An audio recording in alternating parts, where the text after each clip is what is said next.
ہر شخص کو موت کا مزہ چکھنا ہے اور تم کو قیامت کے دن تمہارے اعمال کا پورا پورا بدلہ دیا جائے گا۔ تو جو شخص دوزخ سے دور رکھا گیا اور بہشت میں داخل کیا گیا وہ مراد کو پہنچ گیا، اور دنیا کی زندگی تو دھوکے کا سامان ہے۔ ہر شخص موت کا مزہ چکھنے والا ہے، پھر تم ہماری ہی طرف لوٹ کر آؤ گے، اور کسی شخص میں طاقت نہیں کہ اللہ کے حکم کے بغیر مر جائے۔ اس نے موت کا وقت مقرر کر کے لکھ رکھا ہے، اور جو شخص دنیا میں اپنے اعمال کا بدلہ چاہے اس کو ہم یہی بدلہ دے دیں گے، اور جو آخرت میں طالب ثواب ہو اس کو وہاں اجر ادا کریں گے، اور ہم شکر گزاروں کو ان قریب بہت اچھا صلہ دیں گے۔ اور کاش تم ان ظالم یعنی مشرک لوگوں کو اس وقت دیکھو جب موت کی سختیوں میں مبتلا ہوں اور فرشتے ان کی طرف ہاتھ بڑھا رہے ہوں کہ نکالو اپنی جانیں۔ آج تم کو ذلت کے عذاب کی سزا دی جائے گی، اس لیے کہ تم اللہ پر جھوٹ بولا کرتے تھے اور اس کی آیتوں سے سرکشی کرتے تھے۔ اور جیسا ہم نے تم لوگوں کو پہلی بار پیدا کیا تھا ایسا ہی آج اکیلے اکیلے تم ہمارے پاس آ گئے، اور جو مال و متاع ہم نے تمہیں عطا فرمایا تھا وہ سب اپنی پیٹھ پیچھے چھوڑ آئے، اور ہم تمہارے ساتھ تمہارے سفارشیوں کو بھی نہیں دیکھتے جن کے نسبت تم خیال کرتے تھے کہ وہ تمہارے سفارشی اور ہمارے شریک ہیں۔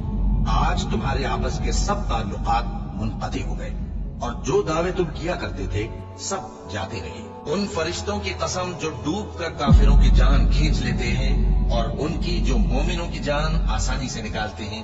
پھر جب جان گلے تک آ پہنچتی ہے اور تم اس وقت کی حالت کو دیکھا کرتے ہو، اور ہم اس مرنے والے کے تم سے بھی زیادہ نزدیک ہوتے ہیں لیکن تم کو نظر نہیں آتے۔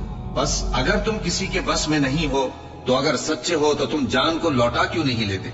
ہم نے تمہارے لیے موت کو مقرر کر دیا ہے، اور ہم اس بات سے عاجز نہیں کہ تمہاری طرح کے اور لوگ تمہاری جگہ لے آئے اور تم کو ایسے عالم میں جس کو تم نہیں جانتے پیدا کر دیں۔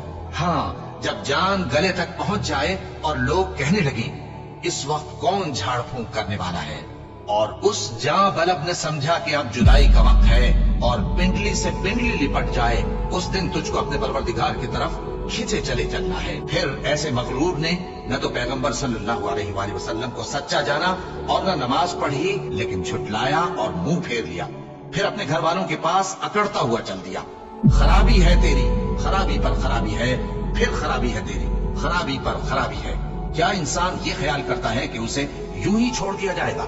کیا وہ منی کا جو ٹپکائی جاتی ہے قطرہ نہ تھا، پھر لوتھڑا ہوا، پھر اللہ نے اس کو بنایا سو اس کے اعضاء کو درست کیا، پھر اس کی دو قسمیں بنائی، مرد اور عورت۔